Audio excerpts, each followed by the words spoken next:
자, 오늘도 하나님의 은혜가 여러분의 삶 속에 넘쳐날 수 있길 바랍니다. 자, 오늘도 하나님의 말씀을 통하여 또 우리의 삶의 길을 분명히 정하는 귀한 시간 되길 바랍니다. 자, 오늘 말씀 사도행전 25장 13절에서 27절의 말씀입니다.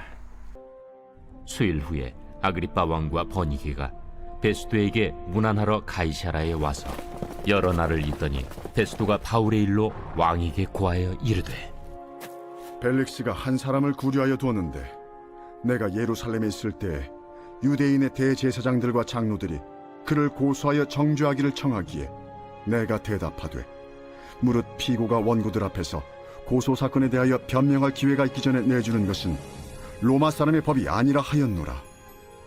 그러므로 그들이 나와 함께 여기 오매 내가 지체하지 아니하고 이튿날 재판자리에 앉아 명하여 그 사람을 데려왔으나 원고들이 서서 내가 짐작하던 것 같은 악행의 혐의는 하나도 제시하지 아니하고 오직 자기들의 종교와 또는 예수라 하는 이가 죽은 것을 살아있다고 바울이 주장하는 그 일에 관한 문제로 고발하는 것뿐이라.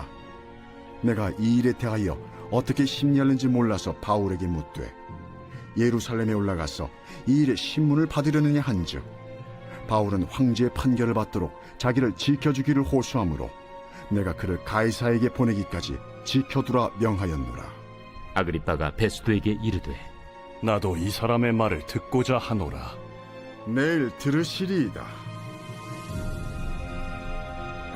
이튿날 아그리빠와 버니게가 크게 위엄을 갖추고 와서 천부장들과 시중의 높은 사람들과 함께 접견 장소에 들어오고 베스도의 명으로 바울을 데려오니 베스도가 말하되, 아그리빠 왕과 여기 같이 있는 여러분이여, 당신들이 보는 이 사람은 유대 모든 무리가 크게 외치되 살려두지 못할 사람이라고 하여 예루살렘에서와 여기서도 내게 청혼하였으나 내가 살피건대 죽일 죄를 범한 일이 없더이다. 그러나 그가 황제에게 상소한 고로 보내기로 결정하였나이다. 그에 대하여 황제께 확실한 사실을 아랠 것이 없으므로 신문한 후 상소할 자료가 있을까 하여 당신들 앞, 특히 아그리빠 왕 당신 앞에 그를 내세웠나이다. 그 죄목도 밝히지 아니하고 죄수를 보내는 것이 무리한 일인 줄 아나이다. 자, 오늘은 이 바울이 또 다른 총독 앞에 선 것을 보게 됩니다. 먼저 이제 베스도 총독이 나오고 있습니다. 그 벨렉스 총독의 후임으로 새롭게 들어서는 그런 사람입니다. 그리고 나서 이제 13절에 보면 이제 아그리빠 왕과 이제 버니게가 나옵니다. 13절 말씀, 수일 후에 아그리빠 왕과 버니게가 베스도에게 문안하러 가이사라에 왔다. 그래서 예루살렘에 있었던 이 아그리빠 왕과 버니게가 왔다라고 얘기합니다. 이제 아그리빠 왕은 이제 분봉 왕이고, 이제 버니게, 역사를 보면 이제 여동생이었다라고 얘기를 합니다. 근데 이제 아그리빠 왕과 버니게가 함께 다니는 거, 그래서 학자들은 이 여동생과의 이제 근친 상간으로 부부처럼 이제 행동했던 것으로 이제 보고 있습니다. 이제 아그리빠 왕이 예루살렘에서 이제 바울을 보기 위하여 가이사라에 이제 내려왔던 것입니다. 지금 바울은 여러 총독 앞에서, 이제 왕 앞에서 이제 신문을 받고 이제 증언을 하게 되는 것을 보게 됩니다. 우리가 이 성경에 보면 여러 헤롯 왕의 이름들이 나오고 이제 아그리빠 왕의 이름이 나옵니다. 지금 성경에서 보면 예수님 때로부터 시작해서 여러 왕에 걸쳐서 신문을 받았던 것을 보게 됩니다. 그래서 오늘 이제 아그리빠 왕이 나오는데, 아그리빠 왕의 이제 증조 할아버지 바로 헤롯이죠. 바로 그 사람은 누구인가? 그러니까 예수님이 태어났을 때에 모든 남자를 죽이라고 명령했던 그 왕이었습니다. 그리고 할아버지 헤롯 왕은 누구인가 하면 세례 요한을 이제 목베이게끔 했던 왕이었습니다. 그리고 이 아그리빠 왕의 아버지는 누구인가 하면 첫 번째 사도들의 순교자였던 이제 야고보를 이제 또 목베어 죽이게 했던 것이 바로 그 아버지 이제 헤롯 왕이었습니다. 오늘 나오는 이 아그리빠 왕은 이제 바울을 신문하게 됩니다.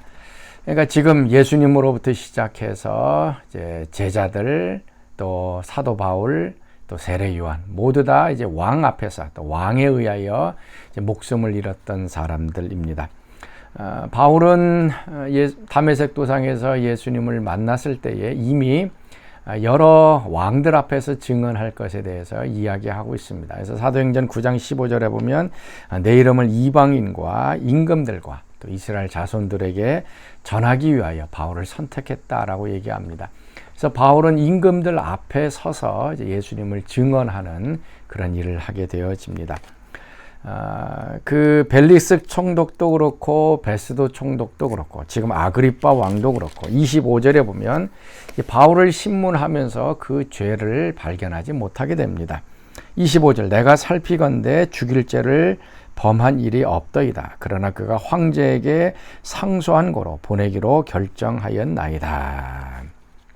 지금 이 베스도 총독이 보기에는 바울이 그 어떤 로마의 법을 어긴 죄를 범하지 않았다라고 얘기합니다.